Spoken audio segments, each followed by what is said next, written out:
बिलासपुर में बेहद दर्दनाक हादसा। उसे हरियाणा से खींचकर हिमाचल ले आया काल और यहां आकर चली गई बेचारे की जान। एक तो मौके पर ही हो लिया और दूसरे की बाजू उससे अलग हो गई। हादसे के बाद मौके का मंजर ऐसा था कि देखने वालों की रूह कांप गई।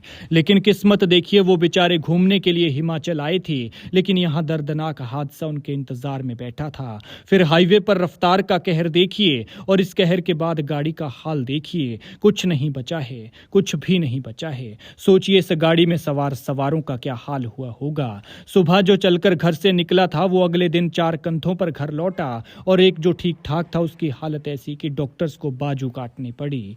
गाड़ी की स्पीड कितनी होगी ये आप इसकी हालत से अंदाजा लगा सकते हैं। गाड़ी भी वो जो सबसे सॉलिड गाड़ियों में से एक और सेफ्टी पर्पज से हाई रेटिंग मानी जाती है। लेकिन जितना दर्दनाक इन युवकों के साथ हुआ, भगवान ऐसा किसी के साथ ना करे। ये दर्दनाक हादसा बिलासपुर के री में हुआ है। वो 5 दोस्त हरियाणा से आए थे।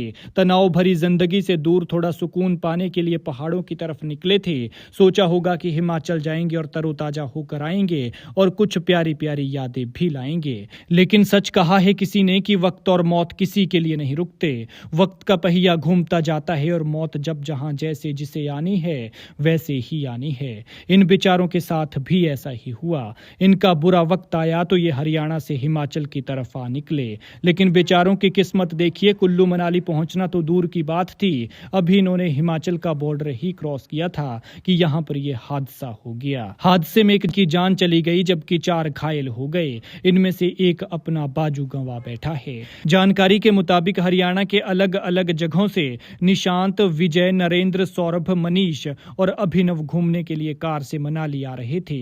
कार को निशांत चला रहा था। बुधवार और वीरवार की रात करीब 1:30 बजे जब वो किरतपुर मनाली 4 लेन पर री के पास पहुंचे तो कार निर्माणाधीन फुट ब्रिज के लोहे के एंगल से जाकर टकरा गई, जिससे सवारों को गंभीर चोटें आई। हादसे के तुरंत बाद घायलों को एम्बुलेंस के जरिए एम्स लाया गया, जहां डॉक्टर्स ने कैथल के रहने वाले मनीष को मृत घोषित कर दिया, जबकि विजय कुमार की हालत ऐसी थी कि तुरंत उसका ऑपरेशन कर बाईं बाजू काटनी पड़ी। घटना की सूचना मिलने के बाद पुलिस ने एम्स में पहुंचकर शव को कब्जे में लिया और पोस्टमार्टम करवाने के बाद परिजनों को सौंप दिया है। लेकिन अफसोस कि उन माँ बाप पर आखिर क्या बीत रही होगी कि जिनका नौजवान बेटा अच्छा खासा घर से निकलता है और वो इस तरह से भगवान को प्यारा हो जाता है।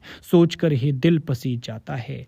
भगवान ऐसा किसी माँ बाप के साथ न करे। हादसा इतना खतरनाक था कि गाड़ी आगे से लेकर पीछे तक बुरी तरह से क्रैश हो गई। लेकिन रफ्तार का कहर, मौसम की मार, तकनीकी खराबी या रात को नींद की झपकी, हादसा किस वजह से हुआ ये पता नहीं चल पाया है। ये पुलिस की जांच का विषय है। ध्यान रखें कि इस तरह की खबरें दिखाने का मकसद आपको डराना नहीं बल्कि सतर्क करना है, ताकि स्पीड पर कंट्रोल किया जा सके, ताकि रफ्तार में चलने वाले लोग अपनी जान की कीमत समझ सकें। खैर, भगवान मृतक की आत्मा को शांति दे, घायलों को जल्द से जल्द स्वास्थ्य लाभ और दुखी परिवार को दुख सहने की शक्ति।